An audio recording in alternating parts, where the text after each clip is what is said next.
Video देखने वाले सभी लोगों को मेरा प्रणाम है।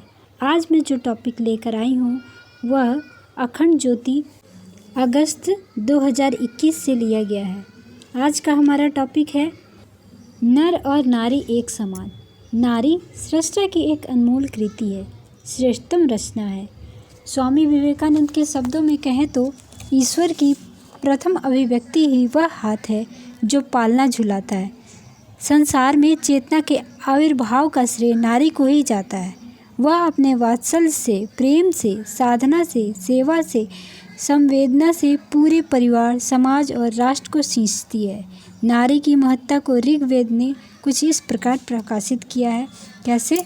उषा के समान प्रकाशवती, हे राष्ट्र की पूज्या योग्य नारी, तुम परिवार और राष्ट्र में सत्यम शिवम सुंदरम की अरुण कांतियों को छिटकती हुई आओ। उसी नारी को लेकर मनुस्मृति का उद्घोष है, यत्र नार्यंसु पूजन्ते रमन्ते तत्र देवता, यत्र तास्तु न पूज्यन्ते सर्वास्त्र त्रफला क्रिया, शोचन्ति जाम्यो यत्र विनश्च त्यासु तत्कुलम, न शोचन्ति तु यत्र ता वर्धते तदि सर्वदा। अर्थात जहाँ नारियों की पूजा होती है, सम्मान सत्कार होता है, वहाँ देवता निवास करते हैं, और जहाँ नारियों की पूजा नहीं होती है, उनका सम्मान नहीं होता है, वहाँ किए गए समस्त अच्छे कर्म निष्फल हो जाते हैं। जिस कुल में स्त्रियाँ कष्ट भोगती हैं वह कुल शीघ्र ही नष्ट हो जाता है, और जहाँ स्त्रियाँ प्रसन्न रहती हैं वह कुल सदैव फलता फूलता और समृद्ध रहता है। नारी की महत्ता से भारतीय वाङ्मय भरे पड़े हैं। एक पुरुष अपने पिता के कुल का प्रतिनिधित्व करता है तो वहीं एक नारी अपने पिता और पति दोनों के कुलों का प्रतिनिधित्व करती है। उसके ऊपर यह दोहरी जिम्मेदारी होती है। वह अपने श्रेष्ठ आचरण और आदर्श से दोनों कुलों को गौरवान्वित करती है। भगवान श्री राम के वनवास जाने पर सीता जी राजसी सुख वैभव को त्याग कर अपने पति के साथ वन जाने को तत्पर हो जाती हैं। वे राजसी वेश की जगह तपस्विनी का वेश धारण करती हैं। श्री रामचरितमानस में गोस्वामी तुलसीदास जी लिखते हैं, तापस वेश जनक सिय देखी, भयहो पेमु परितोष विशेषी, पुत्री पवित्र किए कुल दोऊ, सुजस धवल जगु कह सबको। अर्थात सीता जी को तपस्विनी वेश में देखकर राजा जनक को विशेष प्रेम और संतोष हुआ। उन्होंने कहा कि बेटी, तुमने अपने आचरण से दोनों कुल पवित्र कर दिए। तेरे निर्मल यश से सारा जगत उज्जवल हो रहा है, ऐसा सब कोई कहते हैं। यह भारत की नारी का उच्च आदर्श है जो हमें देखने को मिलता है। राजपाट हो, रणभूमि हो या फिर साधना का समर हो, हर जगह नारियों ने अपनी श्रेष्ठता, क्षमता और प्रतिभा का परचम फहराया है। वैदिक काल में नारियां वेद पढ़ती भी थीं और पढ़ाती भी थीं। मैत्रेयी, गार्गी, अपाला, घोषा आदि ऋषिकाएँ इसका उदाहरण है। इतना ही नहीं, आश्रमों में आरण्यकों, गुरुकुलों आदि के सफल संचालन में ऋषियों के साथ साथ ऋषिकाओं एवं ऋषि पत्नियों का भी उतना ही योगदान था। वर्तमान समय में भी आध्यात्मिक आश्रमों को देखें तो श्री रामकृष्ण परमहंस के साथ माँ शारदा मणि, महर्षि अरविंद के साथ श्री माँ, परम पूज्य गुरुदेव के साथ परम वंदनीय माता जी, ऋषिकाओं और ऋषि पत्नियों का उन आश्रमों के द्वारा संचालित आध्यात्मिक, सामाजिक, सांस्कृतिक कार्यक्रमों को विस्तार देने में अविस्मरणीय योगदान रहा है।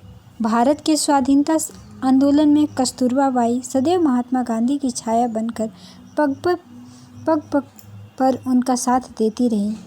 भारत के स्वतंत्रता संग्राम में रानी लक्ष्मीबाई जैसी अगणित वीरांगनाओं की वीरता के बारे में कोई नहीं जानता।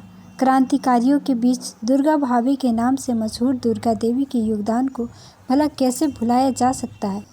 यही वे साहसी महिला थीं जिनका घर भगत सिंह, सुखदेव और राजगुरु जैसे क्रांतिकारियों के लिए आश्रय स्थली था।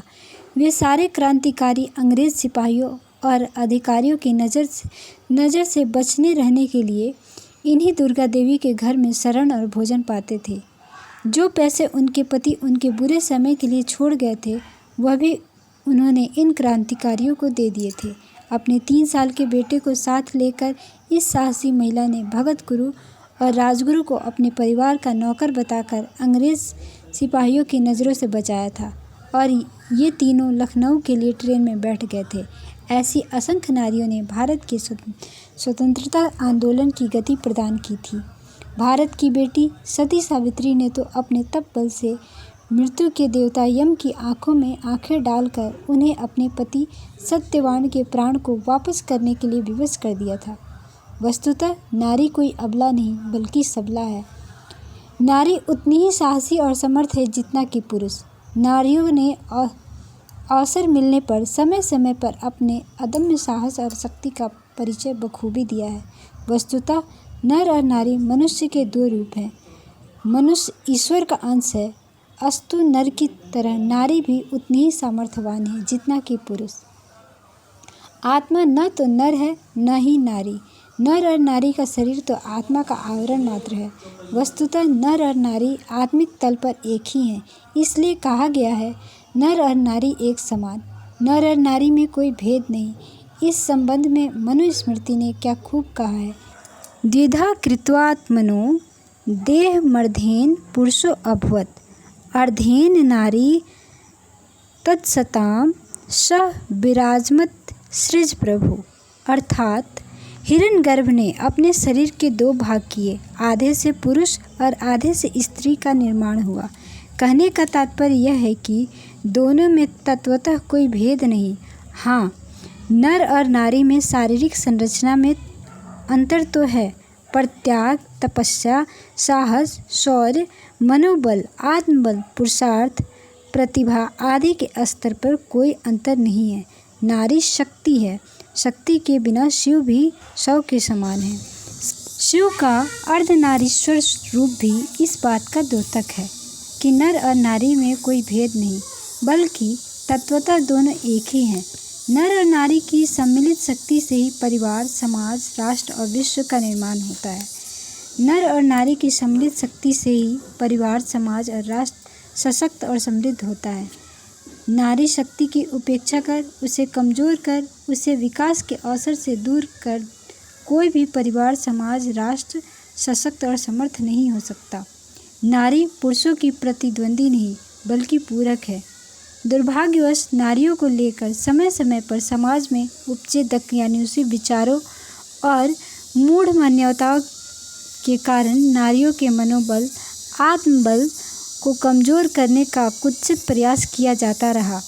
नारियों में पुरुषों के मुकाबले बुद्धि, मेधा, प्रतिभा, पुरुषार्थ, साहस, क्षमता, सामर्थ्य आदि के कमतर होने और उनके अबला होने जैसी हीन भावनाएं भरी जाती रहीं। उनकी शक्ति, सामर्थ्य और क्षमता को कमतर आंकने की भूलें की जाती रहीं और इसका भारी खामियाजा पूरे समाज, राष्ट्र और विश्व समुदाय को भुगतना पड़ा है। अवसर न मिलने पर तो कोई भी जेल में बंद कैदियों की तरह गई गुजरी अवस्था में देखा जा सकता है, पर यदि उसे स्वतंत्र चलने, प्रतिभा विकसित करने के अवसर मिले, समान अवसर मिले तो नारी भी हर दृष्टि से समर्थ हो सकती है, सशक्त हो सकती है। मध्य युग में नारी को केवल घर की संकीर्ण सीमाओं में आबद्ध कर दिया गया। तथाकथित आदर्शों के नाम पर उनकी स्वाधीनता छीन ली गई। मध्य युग के बाद भी सदियों तक नारी को बहुत सी सामाजिक कुरीतियों, मूढ़ मान्यताओं और पाखंडों का सामना करना पड़ा है। पुत्र ही पिता के वंश को आगे बढ़ाने वाला असली उत्तराधिकारी है। पुत्र के द्वारा मुखाग्नि देने पर ही पिता को मुक्ति प्राप्त होती है। पुत्री पराई संपत्ति है आदि शास्त्र विरोधी मूढ़ मान्यताओं ने नारियों की स्वाधीनता का न सिर्फ हरण किया बल्कि उन्हें अपनी क्षमता, प्रतिभा विकसित करने के अवसर से भी वंचित कराया। विभिन्न युगों में राजा राम मोहन राय, ईश्वरचंद विद्यासागर, स्वामी दयानंद सरस्वती, स्वामी विवेकानंद, महर्षि अरविंद और परम पूज्य गुरुदेव जैसे असंख्य महान विचारकों और समाज सुधारकों ने स्त्री को लेकर मूढ़ मान्यताओं, कुरीतियों और पाखंडों से स्त्री को होने वाली हानियों को अनुभव किया, तो उन्होंने अपने लेखों, व्याख्यानों, सामाजिक आंदोलनों और नारी जागृति, नारी जागरण, नारी सशक्तिकरण हेतु चलाए गए विभिन्न कार्यक्रमों के माध्यम से नारियों के सर्वांगीण विकास हेतु अमूल्य योगदान भी दिया। परिणामतः नारियों में जागृति आने लगी और नारियों ने अपनी मेधा, प्रतिभा और पुरुषार्थ के बल पर समाज में उच्च स्थान प्राप्त किया और समाज के मार्गदर्शन और प्रगति में प्रशंसनीय कार्य करती रहीं। इसमें कोई संदेह नहीं कि आज भी लैंगिक भेदभाव, बेटे बेटी में फर्क, बहू बेटी में फर्क, घरेलू हिंसा, कार्यस्थल पर होने वाले अपराध, यौन शोषण, असुरक्षा, अशिक्षा, बाल विवाह, दहेज प्रथा, कन्या भ्रूण हत्या जैसी समस्याएं परिवार और समाज में व्याप्त हैं, जिन्हें परिवार, समाज और राष्ट्र के व्यापक हित में दूर किए जाने की अविलंब आवश्यकता है।